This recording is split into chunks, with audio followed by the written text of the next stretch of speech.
Hey y'all, welcome back to Movement Link. So we talk about this a lot on this channel, and I just wanted to kind of lay it out because I've added another piece that we haven't talked about yet. So I wanted to give you kind of the quick, big overview and then talk about this extra little piece and why training is so important. So just to put it into context, we divide up our workouts between kind of based on the intent of the day or of the section of the day. Are we training? Are we working on techniques? Are we working on getting better, managing fatigue, all of these things? Or are we testing? Are we seeing what you can do? Are we putting you to the test, seeing how your technique holds up, seeing how hard you can push when things get hard, taking scores, doing it to make it look good, and push the pace underneath that? So here's kind of what it looks like. Most of our workouts are training workouts. 20%, that's going to be about one a week, 1 to 2 a week, maybe 1 to 2 every week and a half, couple weeks, something like that. We're going to take a score. We're going to go as hard as we can. We're going to do everything that we've learned and all the other things and use everything we've developed to push as hard as we can. These are going to be workouts for time, workouts for reps, workouts for loads. We're going to see what your scores are. Maybe we're going to do benchmarks where we can compare you to a previous version of you, and we can kind of start tracking progress that way. So this is going to be the test you out. This is going to be the for intensity and technique. Visually, especially when you watch my workout videos, you might not be able to see much of a difference from these. But the main part is when I'm doing training workouts, I have a very focused technique point that I'm trying to really focus on every single workout. So in some workouts, I'm really just making sure my butt cheek squeeze on every single rep.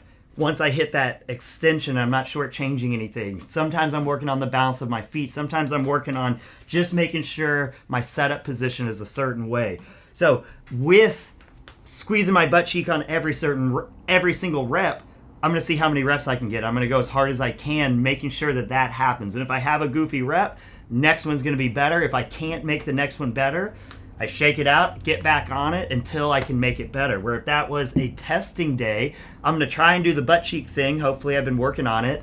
But if it starts to go, it's get the job done. And I'm not going to put myself, unless it's a competition, but even then, I'm not going to put myself in a dangerous position, but I might work past the limits. My technique might get a little sloppier in these because I'm trying to squeeze out every single rep possible, and I know kind of at the margins of that, technique might get a little sloppier. So here's what we do. So for training, we have some opportunities here, and this is so important, and these are the opportunities missed when you're coming in every single day acting like every day is a competition versus everyone else in your class or your gym or your buddies across the country who you're going to text message or whatever you're doing. When you do that every single day, you miss out and you kind of hit this plateau where everyone else can continue climbing. So important. One thing is in training, we can attack your weaknesses. If we don't care about what your score is, we're still going to get the best score possible,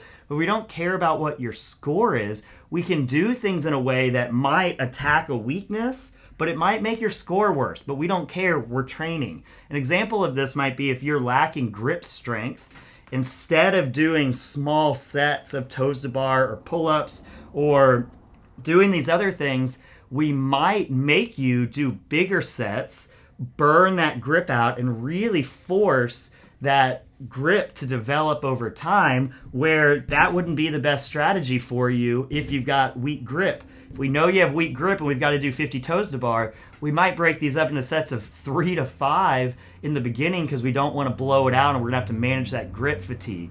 But if we blow you out here, awesome, who cares? You're going to go have a slower time, but that grip is going to get crushed and we're going to really hammer that grip. We can do the same thing with glutes, quads.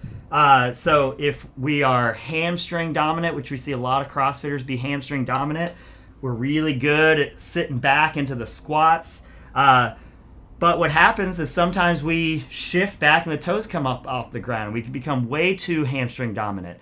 For those people, we need to learn how to stay on the full foot, drive up and get the quads engaged at the very bottom of the squat and use those quads as much as possible. For most people, that's going to make maybe their squat numbers worse because we're putting the whole system together, where if the goal was 1 rep max back squat, then we're going to lean into your strength. Your strength is your hamstrings. When you come up, we're going to jam into those hamstrings to get that bar up. If it's training and we're going heaviest technical rep, one technical rep max, then it's how heavy can you go, maintaining that foot pressure, keeping those knees forward on the way up so we can get the quads involved. So there's endless examples here. And if we are testing every day and every time we're going to go heavy singles on a back squat, you're comparing it to everybody else in the gym, you're going to bypass the things you need to work on to really get to the next level. And you're just going to lean into the workarounds that you've gotten really good at already. Risky rep schemes. Sometimes, especially when the barbell's heavy and stuff like this, sometimes if it's a competition, the best thing to do for the best score is going to be doing singles or breaking things up a whole lot more. And when we compete all the time, we have to kind of stick within the rep schemes we know. I know if I have to do 30 clean and jerks at 135 pounds, for me personally, I know I'm going to be able to do that better doing singles, and I'm going to be faster doing singles. But that is going to have kind of diminishing returns after a while because there's only so fast you can do those. So I can take risky rep schemes in a training workout. So now we're not going to write my score down. I'm not comparing it to anybody else. Now I might make the rule of my minimum sets are 5. So how fast can I get 30 done? But I have to link at least 5 reps in a row every single time I pick that barbell up. Same thing, we're getting 30 clean and jerks. One's for time, and the best time would be, for me, singles. But I can try a much riskier rep scheme and kind of see where things fall. Maybe I go faster, maybe I go slower. I'm not sure until I test the waters. But if we're always worried about that day, best score possible, you're going to have to be a little bit safer. And you're going to need to stick with rep schemes that you know you can manage. That way we don't risk, if you're trying to see kind of where you're going to rank that day, we don't want to risk you ranking almost dead last because you tried to go sets of 5 and blew up at rep 15, and then now you added 3 minutes to your workout. Where if it's not for time, doesn't matter. That could be a great thing. We learned, okay, sets of 5 at this weight, maybe a little too heavy for us, or we may need more rest in between. We can learn something from it. So not only will it develop us differently, it's going to develop our strategies and our techniques because we're free to try things out. We're free to bomb out and make mistakes. Not a big deal. The other things, kind of what we're focusing on here, is the training can improve your brain-muscle connection. So your coordination, like I was talking about before, the coordination of driving up and squeezing the butt cheeks to get that press and really putting that focus there, where if I'm just focused on getting the rep overhead, I've got to be locked out.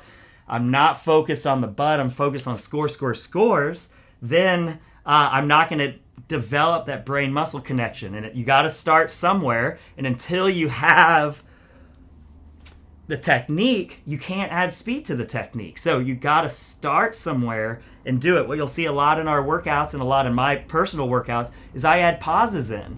And I drive up nice and tight, check my position, and then once I feel like I've got that position, I try and hit it without a pause. Once I can hit it without a pause, I add speed. So speed, fatigue, load, these are things that we can stress ourselves to test our positions. And in the training workouts, we can do those types of things, where if we're taking scores every day, it'd be really dumb for you to pause overhead, because when you do that, now your friends get to beat you by 3 minutes in the workout. So we got to keep these things in mind. The other thing is just that's where the technique gains come in. You don't just work technique. It doesn't just happen. If we're just going hard all the time, you're just going to get better and better at all your workarounds. And it's not until you put a lot of stress on yourself, being out of breath, load, all these things, and prioritize that technique.